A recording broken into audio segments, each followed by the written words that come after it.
Hi,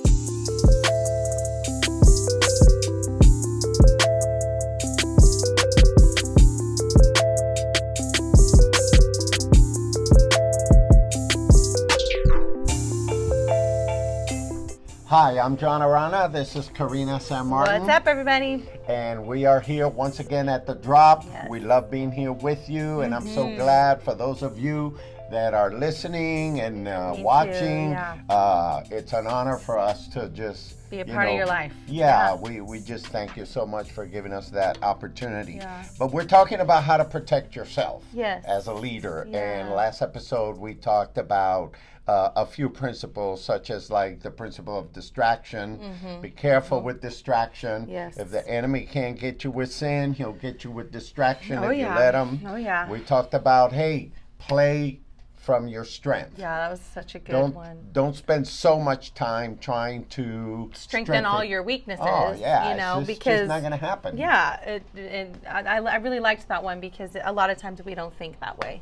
Yeah. You know, but to spend a lot of time letting your strengths shine, you know, it's a good thing. Especially in church. Yeah. You know, in church we're always trying to improve the weakness, the weakness. And we got to continue to grow. Yeah, you want to grow, of and course. improve, obviously, especially something that's detrimental to you. Yeah. But on the other hand, so much wasted effort, you know, instead of investing more time in what God's gifted you to do. Yes. And that's when you're going to really flourish. So anyhow, today we're going to talk a little bit about accepting responsibility. Oh, man, this is a good one. And in reality, it's part of a leader's tool in order to protect themselves. You know, I mean, you don't want to be deceiving yourself. You don't want to be living in such an illusion of perfection. Right. Yeah. You know, but I think obviously we need to own our mistakes. Yeah, that's a big one. You know, and not blame other people for our own action. But I think accepting responsibility is a big sign of maturity. Of maturity, yeah. I was just going to say, I think, you know, accepting responsibility obviously plays into any type of leadership role, you know, just being a leader, whether it's in a ministry or at work or even especially in your home. At home. You know, this is a huge point that just, it's so key to creating a good, healthy culture too in whatever group you're leading, whether it's your home or at work or whatever.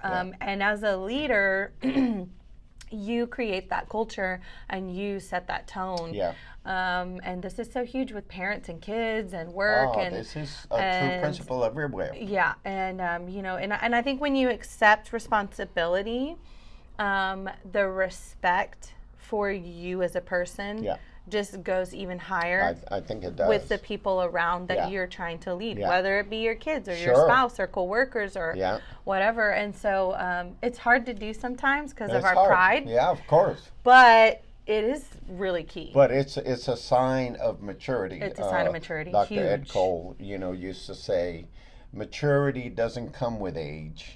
But it does come with the acceptance of responsibility. Yes, and you taught me that. Yeah. Oh my gosh, and I am my father Did you hear that? Speaking to my children all the time. That principle, which is so good. Yeah, but it's good and stuff. It's so true. And it's like, you know, even some people in leadership roles, I think some have a title, but their character is not there yet. Yes. You know, it doesn't really merit the title. Oh my gosh. And then some it totally does, you know. But this has been a huge thing for me, especially in ministry. Yeah. Being a pastor, being a leader, I look for this character strength in anybody that I'm going to put in any type of leadership.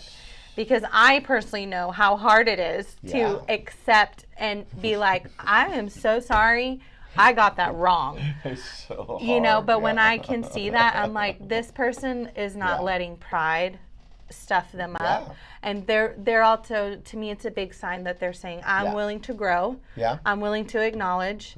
And I'm not so prideful that I have to be like, no, it was such and such. When you think about it, pride is what gives sin strength.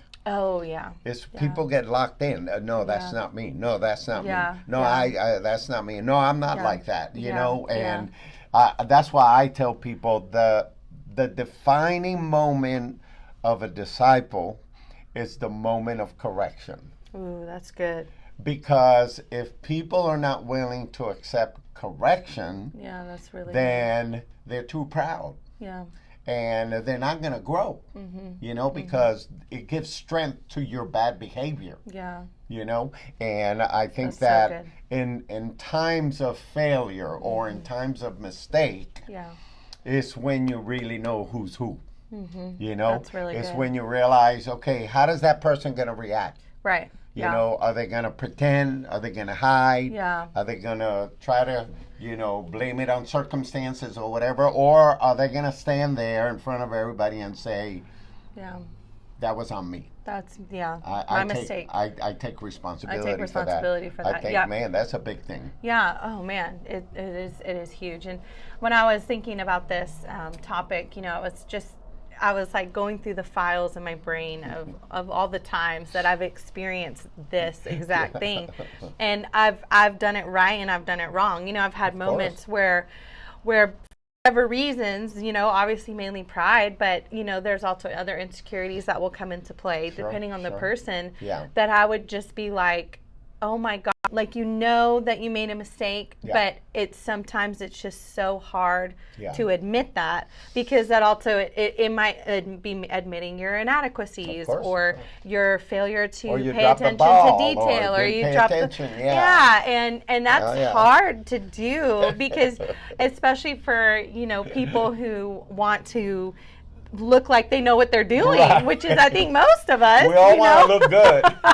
We don't want to look bad, you know. Oh, and then I've thought about the times where, you know, for me especially, like in relational issues, like if somebody kind of speaks to me and tells them that something I said or did kind of hurt them or whatever, and I've learned to just be like, I'm so sorry. That was on me.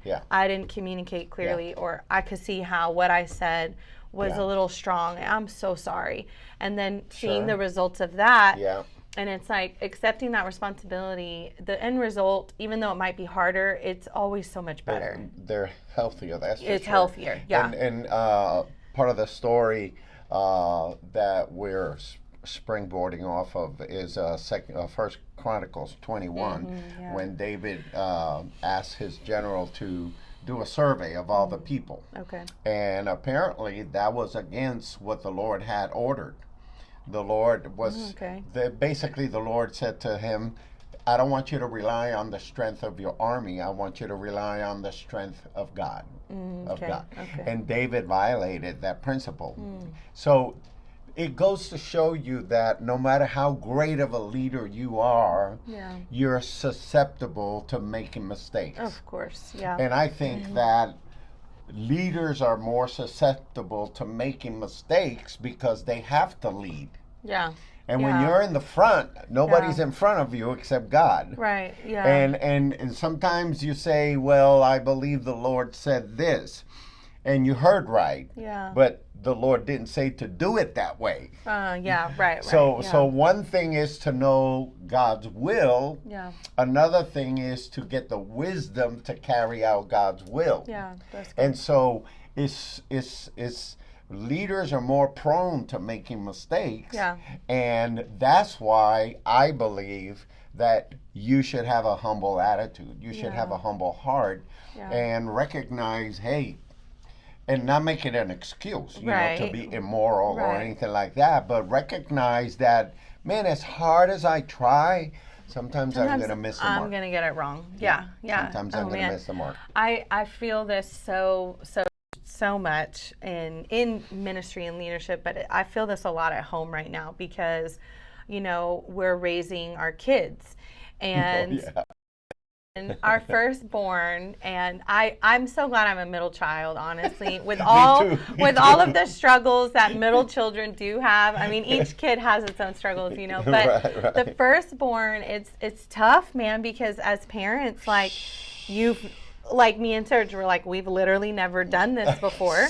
And we are literally learning as we go with you, Evie. And, you know, I mean, we always apologize to all of our kids when we're wrong or we make mistakes. But like with her, I feel like we have to tell her often, like, you know, man, we're sorry, like, we got this one wrong. Or, you know, like, sorry, with this, we're going to have to backpedal here because... have good intentions, but we've never done this. It's not working well, and so, you know, whatever. And so, but I think I've noticed with her, like, when we're vulnerable with her in that place, and we tell her, like, you know, like, hey, we're human too. She gets it. Like, we're sorry. She gets it. You know, and we're sorry that you're having to experience this too, because we're learning and we wish we knew it all. And we didn't have to, but you know, we're on the same team. Work with us here. And I think as a leader, when you say things like that to people you're leading, even if what you did hurt them or messed everything up,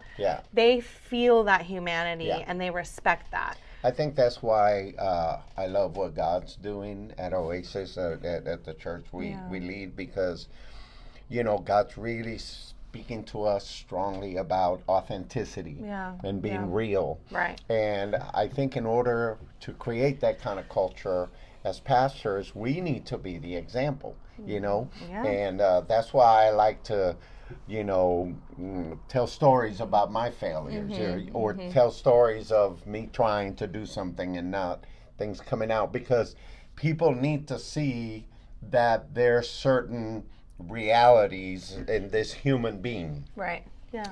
And there's so much pretending in the church. So many people pretending to be better than what they are or more spiritual than what they are. And so many people hiding so much stuff. And I'm not, you know, I'm not saying open your heart to everybody. Right. No, you with know, wisdom. certain key people in your life. But, you know, to be authentic and say, yes, I did mess up, you know, and, you know, I apologize, I'm sorry, and accept responsibility and not shift the blame or anything. I mean, that's refreshing nowadays. That's refreshing. I mean, obviously, as a pastor, you're not going to get up there every Sunday and say, I blew it. Because they're going to go like, well, who are we following here?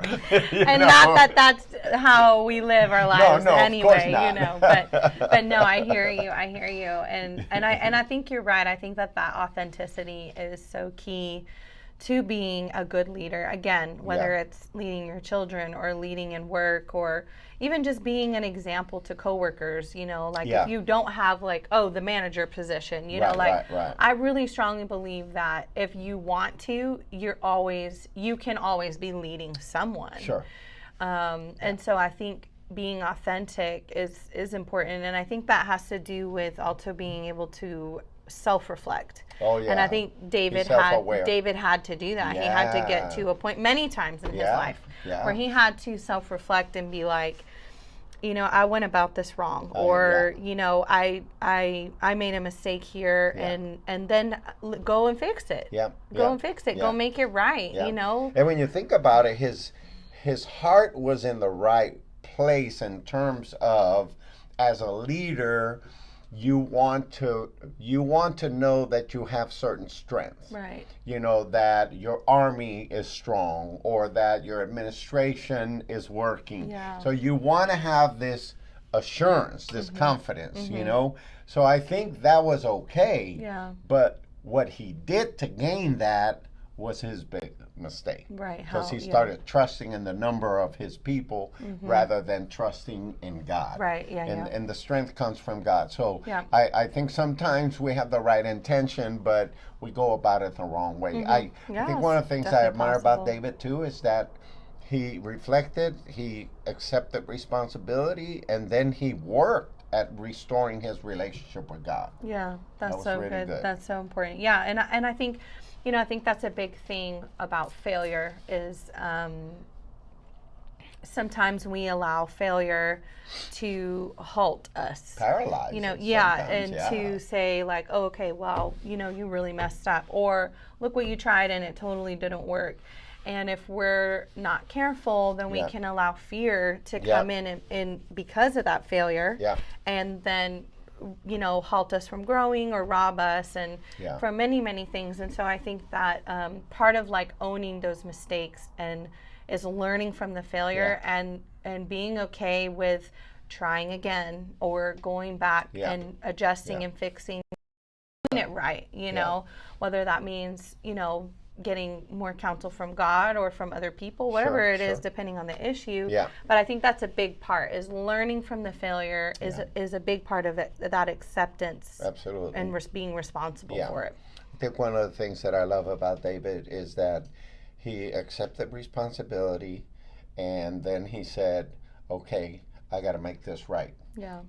And in the story, we know that when a leader makes a mistake, there's a lot of ripple effect. Yeah. Of course. But I have been learning, I'm not saying I got there, but I've been learning that fear of failure, because we all have some of that, but fear of failure is truly rooted in pride. Because you think, well, I don't want to do this because what if it doesn't work? Right. What am I going to look like? How am I going to feel? What are people going to think? That's a big one for me. What Right? are people going to think? What are people going to think about me? Huge. And it just holds us back so much because anything that God asks you to do, it looks like a risk. Yeah. Because you're thinking like, if God doesn't move here, it's a disaster. Because really, I think if God's asking you to do something, it's like there has to be that God element of it. But it takes you stepping out and actually doing it, and that's where the fear and pride can come in, because you start to rely, you start to rely on yourself and like, oh, I don't know if I can do this, but it's like that's a great point. If God is asking you to do it, or giving you something, and you have to act on that. And it's really all about trust. Do you trust Him? And so we're so glad that the Bible presents these leaders as human. Yeah, the human. And it doesn't hide their mistakes or their sins. Right, and it tells us, man, this is the way this guy was, and look what he did. Yeah. But yet, look how God also used him, because his heart was in the right place. Right. So if as a leader, as a mom, as a dad, you can as a protect, spouse.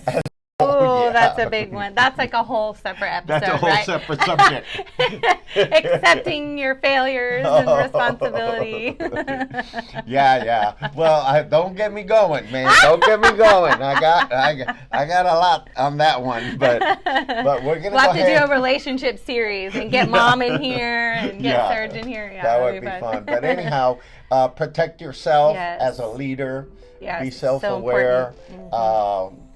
Be willing to accept responsibility when you make a mistake, and we should not allow pride to rob us from the opportunity to take steps to accomplish God's will. Right, and because the greatest thing in the world is for God to use you. That's right. And so Yes. be aware and let God take care of the rest. Yes. So practice that this week in all aspects of your life. Yes. And you'll see some growth happen for sure. I believe it. Yes, Thank you for being here once again at The Drop. Yes. We'll see you guys next week. God bless.